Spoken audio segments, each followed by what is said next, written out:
The big picture with RKM में हमारे साथ जुड़ गए IBS24 के editor in chief Ravikant Mittal sir. Ravi sir, प्रधानमंत्री मोदी के विदेश दौरे पर दुनिया नजरें जमाए बैठी रही, खासतौर पर हमारे पड़ोसी पाकिस्तान और चीन और साथ में अमेरिका भी।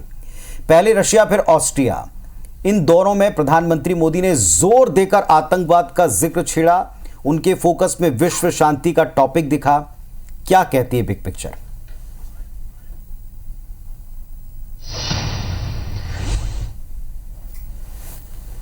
बिल्कुल पुनीत, देखिए, प्रधानमंत्री बनने के बाद मोदी जो अपने दो विदेशी दौरों पे गए, एक विदेश दौरा एक ही था, 2 देशों में गए, और वहां पर उन्होंने जिस तरीके के बयान दिए या जो दोनों देशों के नेताओं के साथ जो उनकी मीटिंग हुई उसमें उन्होंने जिस तरीके से बातचीत की, तो उससे ऐसा लगता है कि मोदी अपने तीसरे टर्म में शांति दूत बनने की राह पर निकल पड़े हैं। अब मैं ऐसा क्यों कह रहा हूं, मैं आपको ये समझाता हूं कि सबसे पहले उन्होंने, अगर आपने सुना हो कि वियना में जब वो वहाँ पर बसे भारतीयों को संबोधित कर रहे थे तो उन्होंने कहा कि भारत ने दुनिया को युद्ध नहीं बुद्ध दिए हैं। और अब ये हम सब जानते हैं और मानते भी हैं कि बुद्ध से बड़ा शांति का दूत या शांति का जो एक चिन्ह उसको कह सकते हैं और कोई नहीं हो सकता। अगर बुद्ध है उसका मतलब ही शांति है। उन्होंने कहा कि भारत चाहता है कि पूरी दुनिया में शांति हो और कहीं भी कोई युद्ध जैसी स्थिति ना बने। ये हमारी चाहत है कि पूरे विश्व में शांति का माहौल बहाल हो। तो ये जब बातें उन्होंने कही और उसके बाद हमने देखा कि किस तरीके से जब वो वियना के चांसलर नेहमर से उनकी मीटिंग हुई तो उन्होंने उनको कहा कि देखिए, किसी भी तरह का युद्ध या आतंक का जो भी हमले होते हैं ये बिल्कुल भी उचित नहीं है और वो शांति को भंग करते हैं, देश की प्रगति को भंग करते हैं। तो ये जो स्थिति है ये होनी नहीं चाहिए। और उनका ये मानना है कि भले चाहे रूस या यूक्रेन का संकट हो या इजराइल और फिलिस्तीनी के बीच की लड़ाई हो, ये सब बंद होने चाहिए। और आतंकवादी हमले भी जो दूसरे देशों में होता है, चाहे वो किसी भी तरह का हो, आतंकवाद भी एक छद्म युद्ध ही है, तो ये सब भी बंद होना चाहिए। और सबसे बड़ी बात जो है कि नेहमर ने यह कहा कि उनकी ये बड़ी दिलचस्पी है जानने के लिए कि मोदी रूस से लौटे हैं, उनकी पुतिन से क्या बात हुई। और उसमें उन्होंने, क्योंकि नेहमर ने कहा कि ये उनका मानना है कि मोदी, क्योंकि उनके रूस के साथ और भारत के रूस के साथ जिस तरीके के रिश्ते हैं, वो एक सबसे उपयुक्त व्यक्ति हैं जो कि यूक्रेन संकट को हल निकलवा सकते हैं। और रूस के राष्ट्रपति से बात करके इन सबसे महत्वपूर्ण जो भूमिका है उन्होंने माना कि मोदी की है। और उन्होंने आगे बढ़कर यह भी कहा कि अगर ऐसी कोई भी शांति वार्ता अगर मोदी जी इनिशिएट करते हैं तो उनका देश उसको होस्ट करने के लिए तैयार है। क्योंकि पुणे जो वियना है वो एक बड़ी यूनिक पोजीशन है, वो यूरोपियन देश भी है लेकिन नेटो का वो मेंबर नहीं है। तो उसने कहा कि हम एक न्यूट्रल देश हैं, मोदी पहल करें ऐसी शांति वार्ता की, क्योंकि ये सबसे उपयुक्त व्यक्ति हैं और हम उस जो वार्ता है उसको होस्ट करने के लिए तैयार हैं। तो ये एक बड़ी बात है, ये दिखाता है कि लोगों को मोदी और भारत के इन जो अगर ये प्रयास हैं उस पर विश्वास है।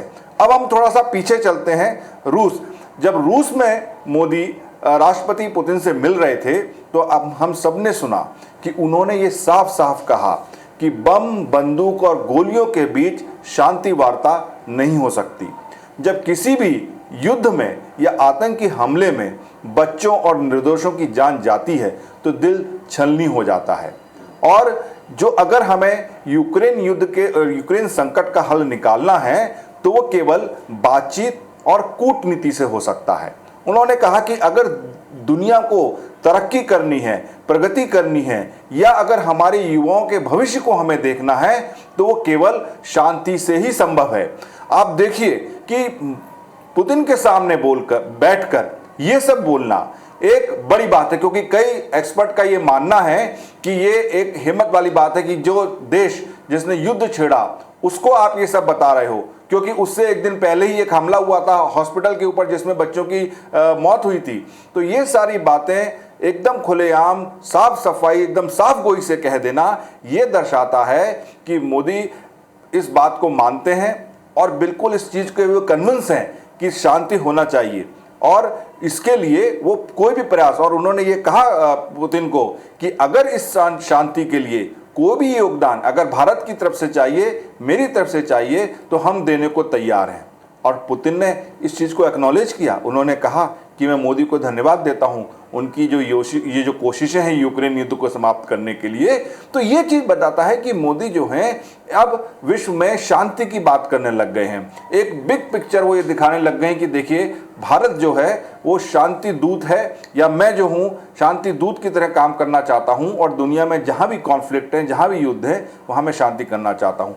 अब हम जरा दूसरी तरफ जाएं, क्योंकि ये कहा जा रहा था कि रशिया और इंडिया, रूस और भारत की जब मुलाकात है तो जो पश्चिमी देश हैं या अमेरिका है उनको मिर्ची लग रही होगी, लेकिन ऐसा नहीं है। अगर आपने गौर किया हो पुनीत, तो वहाँ के जो स्पोक्स पर्सन हैं उन्होंने ये कहा, जब उनसे पूछा गया कि आपका क्या कहना है, तो उन्होंने कहा देखिए जिस तरीके के रिश्ते मोदी के और भारत के रूस के साथ और पुतिन के साथ हैं, मोदी एक सबसे उपयुक्त व्यक्ति हैं जो कि यूक्रेन संकट का समाधान निकलवा सकते हैं। वो पुतिन को कह सकते हैं अपने जो रिश्ते हैं उनका प्रभाव डाल के कि उसका एक समाधान निकलना चाहिए और आपको शांति वार्ता करनी चाहिए और उस टेबल पर आना चाहिए जिससे उसका एक हल निकाला जाए। और उन्होंने कहा कि हमारे भारत के रिश्ते अलग हैं, वो स्ट्रेटेजिक एक अलग चीज़ है, और हम उनके सारे मुद्दे जिसमें उनका रशिया के साथ रिलेशन है उस पर हम ऑलरेडी बात कर चुके हैं। तो ये एक बड़ी बात है कि जब लोगों को लग रहा था कि ये पश्चिमी देशों को या अमेरिका को इससे प्रॉब्लम हो सकती है मोदी का रूस में जाना, लेकिन ऐसा नहीं हुआ। ये उन देशों का भी मानना है कि भारत एक बहुत बड़ा रोल इसमें प्ले कर सकता है। तो मेरा ये मानना है कि ये जो अगर ऐसी कोशिशें हो रही हैं और अगर हम इसमें कुछ कर सकते हैं, क्योंकि अगर हम देखें कि जो पिछले 10 सालों में मोदी भारत को विश्व गुरु बनाना चाहते थे, लेकिन अब इस टर्म में वो उसको शांति दूत बनाने की राह पर निकल पड़े हैं। और मेरा ऐसा मानना है कि अगर ऐसी कोशिशें होती हैं और उससे अगर दुनिया में, विश्व में शांति बहाल होती है और अगर उससे युद्ध खत्म होते हैं, तो ये अच्छी बात है। ये हमारे देश के लिए भी बेहतर होगा, मोदी जी के लिए भी बेहतर होगा, क्योंकि आखिर हम वो देश हैं जिसने युद्ध नहीं बुद्ध दिए हैं। बिल्कुल रवि सर, बहुत खूबसूरती से आपने ये पूरा समझाने की कोशिश की है शांति का संदेश जो पीएम मोदी दे रहे हैं।